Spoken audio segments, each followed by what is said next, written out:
Hey YouTube, it's Molly with another video. In today's video, I'm going to show you the best of New York City this holiday season. Whether you're coming to visit in the next couple of weeks or just want some holiday cheer, I hope wherever you are in the world that you and your families are having a nice December. As always, I will leave a map guide in the description, links to all places you need to reserve in advance, and a subway map. Let's get started.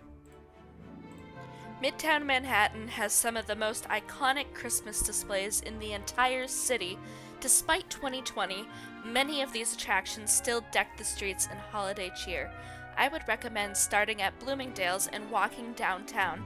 The Bloomingdale's building on 59th Street and Lexington Avenue was first built in 1886. Their window display theme for this year is Give Happy. Each window is dedicated to a color and a feeling. You can even smell pine from the green one, although not very well with a mask on. You can also venture inside to see more decorations.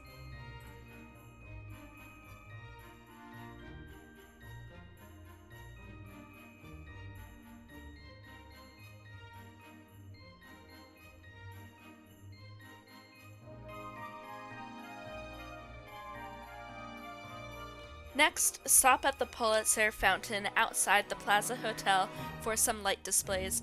Don't miss the giant candy canes on the building right behind the Plaza Hotel. Next door is Bergdorf Goodman's. Bergdorf Goodman's was built in 1928 on the former site of the Cornelius Vanderbilt II's house. Their window display theme for this year is Bergdorf Goodness. According to Fashion Week Daily, the windows are inspired by all the good acts we've witnessed in the face of hardship this year. The department store wanted to celebrate what's important in New York City and beyond: unity, kindness, and community. This season, the always iconic windows make a splash in a different way. Instead of placing fine fashions front and center, it's all about celebrating core values emblematic of what's truly important right now. Walking down Fifth Avenue, there are multiple light displays to stop and admire. Check out the beautiful lights on the St. Regis Hotel. And don't miss the Cartier building either. The St. Patrick's Cathedral is another sight to behold. Usually you can go in and wander around, but they seem to be closed. Saks Fifth Avenue's theme this season is called This Is How We Celebrate, and has been inspired by all the many ways people celebrate the holidays with their loved ones. It features vignettes of New York City, including the Roosevelt Island tram, the Dyker Heights Christmas lights, Broadway, and a food truck. But of course the main attraction here is their elaborate light display. Here's the entire show.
with us at Saks Fifth Avenue. We wish you and yours a joyous holiday season.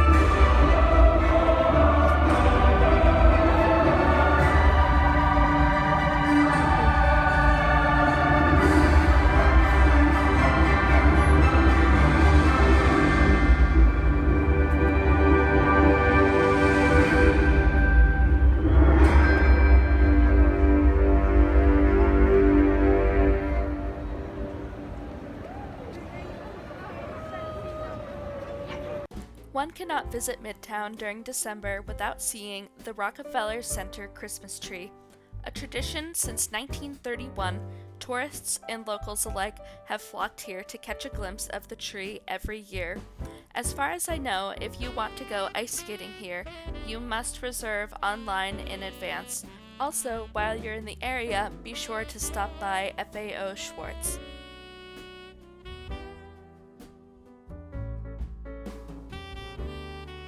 Bryant Park is one of the many beautiful parks throughout New York City.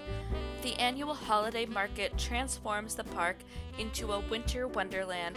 The holiday shops are housed in custom-designed jewel box kiosks carrying many pretty objects and wonders to behold. There are maps located throughout the park and also hand-washing stations. There's also an ATM if you need it, but most places accept card. You can grab a bite to eat and sit back, relax, and people watch from an outdoor bar or a plastic igloo. If you'd like to ice skate, you must make a reservation online in advance. Nearby, you also have other attractions, including the New York Public Library's flagship library, Times Square, Grand Central, and you're also conveniently located next to the BDFM and 7 subway lines.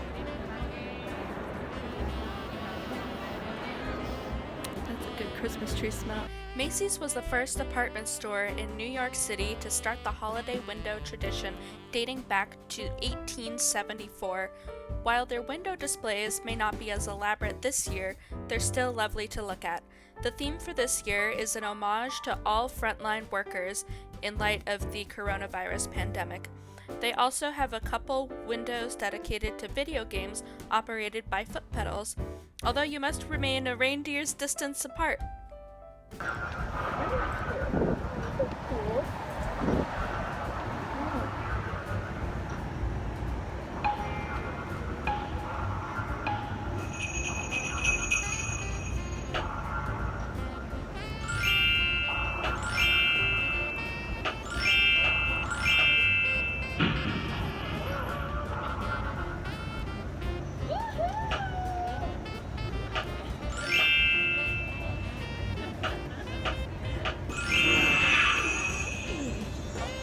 Santa has also gone virtual this year, and of course you can venture inside for more decorations.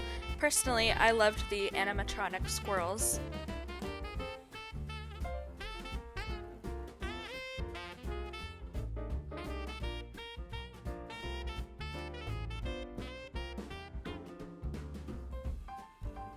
If you're up for a schlep, you can walk all the way down to 33rd Street and 11th Avenue, which is the Hudson Yards Shopping Center. This year, there are over 2 million lights to see. You can watch them from the shopping center, the Vessel, or the Edge. The 7 train subway station is conveniently located next door. And you can still drop off your letters to Santa Claus here. On the Upper East Side, along Museum Mile, sits the Metropolitan Museum of Art. Every year, they put up an elaborate Christmas tree, which is not to be missed. If you are from New York, New Jersey, or Connecticut, or are a student in any of those states, you are eligible for pay-what-you-wish admission.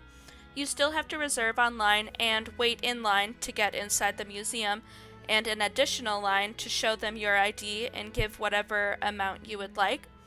If you're a newbie to the city, a library card even works.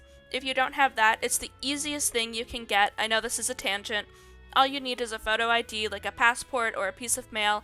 I actually used a coupon from DSW, and I just went to my nearest library, and they printed it right there. It took them literally 2 seconds.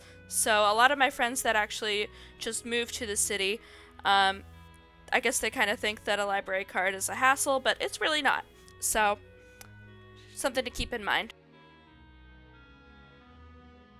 According to the Met's website, the magnificently lit 20-foot blue spruce looms over a vivid 18th century Neapolitan nativity scene, enshrined in an abundant array of lifelike figures with silk-robed angels hovering above. The scene describes in detail the Mediterranean harbor town's multicultural society. This year, the installation is set in the east end of the Carroll and Milton Petrie European Sculpture Court.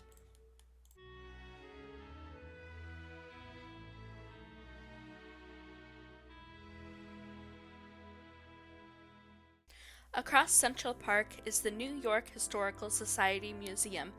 You may be familiar with the Museum of Natural History, but the Historical Society is right next door. It's accessible using the B and C subway lines at the 81st Street station.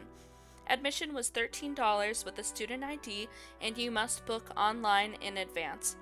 The Historical Society boasts interesting collections of women's protest memorabilia and an extensive collection of Tiffany lamps, which was personally my favorite. They even have a replica of the Oval Office on display. But during the holidays, they traditionally have their collection of toy trains on display.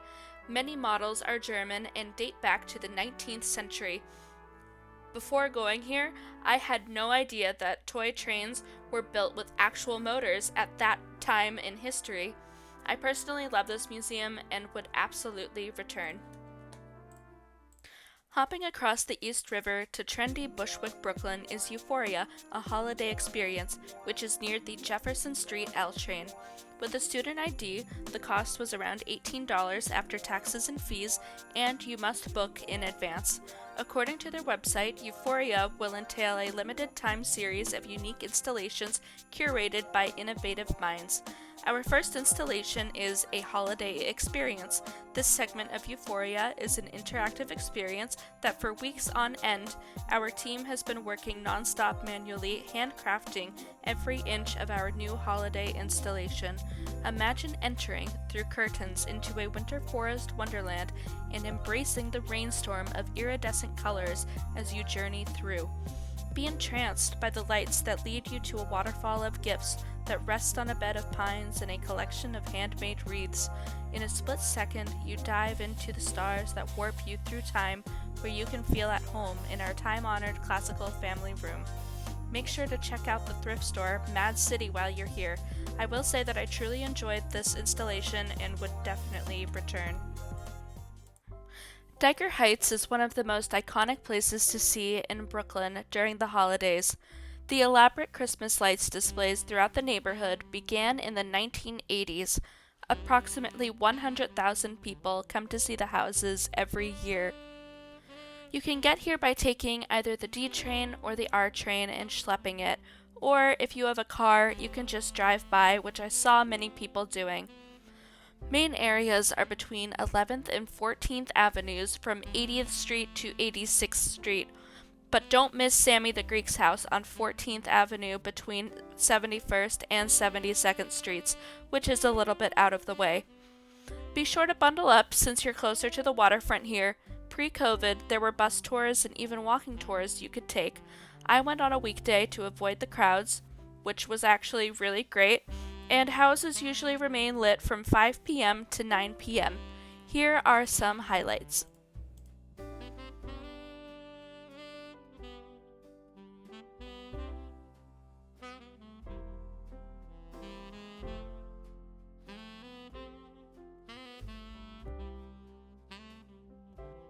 So I'm also trying to look at the garbage to see if there's any good finds. I've actually found quite a few good things on the way here. Someone left an entire vacuum cleaner out on their, front lawn or something, and it said free. It's amazing.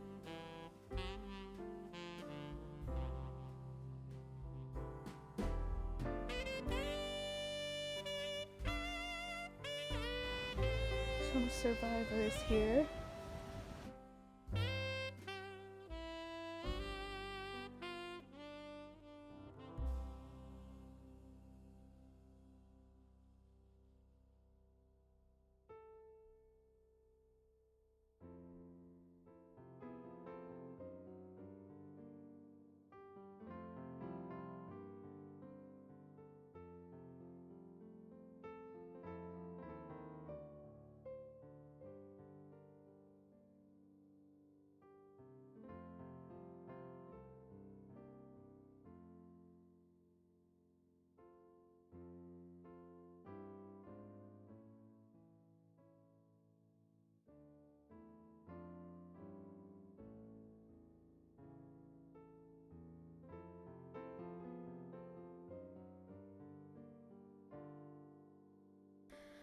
They may be quite far, but the Setio House in Canarsie, Brooklyn puts up a huge Christmas display that rivals those in Dyker Heights.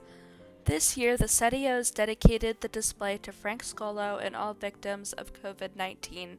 Unfortunately, only part of the display was lit up when I went, but it was still a sight to behold.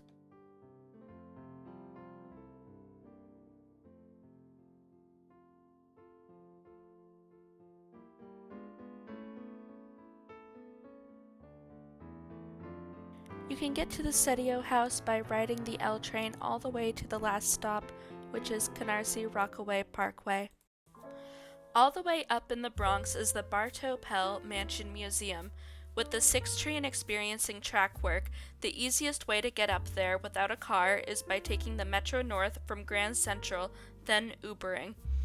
Student pricing is $10 and online reservations are required. The Bartow Pell Mansion is the last surviving major mid-19th century country estate house in the Pelham Bay area. Originally the Robert and Maria Lorillard Bartow House, the residence and estate date back to 1654. The current house was built between 1836 and 1842. Ownership of the house passed between the Bartow and Pell families until it was finally sold to the city of New York in 1888 by descendants of the Bartow family. Each room in the house had a different Christmas tree decorated by locals and paying tribute to different sweet treats. My favorites were the Tootsie Tree and the Cotton Candy Tree.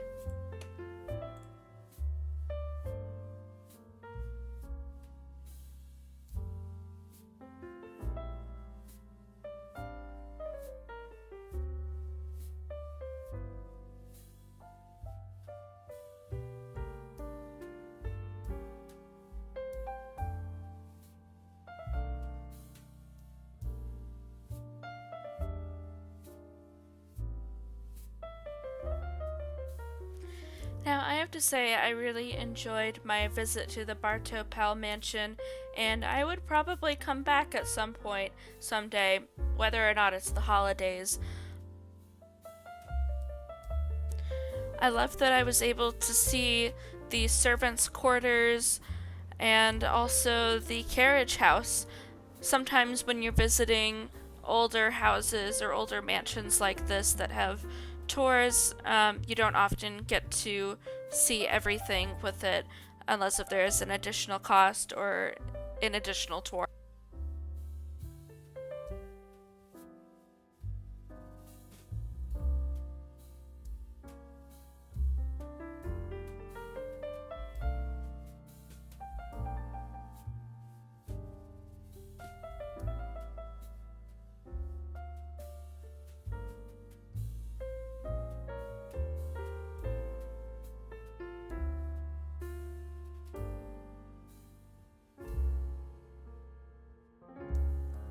Also in the Bronx is the New York Botanical Gardens. The Metro North Botanical Garden station is right across the street from one of the ticket entrances. Unfortunately, their train show is for members only this year, but you can still visit for their newest holiday season event called NYBG Glow. Tickets are a bit pricey at $30 per adult and $18 per child, and they do not offer a student or senior discount. According to their website, NYBG Glow is an all-new outdoor color and light experience illuminating NYBG's landmark landscape in Enid A. Haupt Conservatory. Washes of brilliant colors, thousands of dazzling lights, and picture-perfect installations fill the reflecting pool and enliven surrounding gardens and collections. Also during your visit, enjoy artistic ice sculpting, music, and pop-up performances by the hip-hop Nutcracker. Personally, I was disappointed with this one. Considering the price, I was expecting more lights and more ice sculptures. If they have NYBG Glow next year, I probably wouldn't return. I would only come back to see the train show if they have it open to the general public next year. So maybe don't waste your money here. Your money is better spent at Euphoria, or the New York Historical Society, or the LuminoCity Festival, which is where we're headed next. The LuminoCity Festival is 10 acres of lantern art in a field on Randall's Island. According to their website, the LuminoCity Festival is an immersive wonderland of lights and features all new light art installations spanning several acres. Each installation illuminates the night with beautiful sculptures inspired by nature, history, and magic. The inspiration behind LuminoCity Festival comes from the combination of traditional art of Chinese lantern festivals with modern design and unique storytelling. Zhejiang City, located in the Sichuan province, is the epicenter of lantern manufacturing and lantern festival production. It is also home to the world's most skilled lantern artists and hosts an annual lantern festival that attracts more than 2 million people. LuminoCity is rooted in the Zhejiang festival industry, as the journey of producing the LuminoCity Festival begins there with the manufacturing of light structures.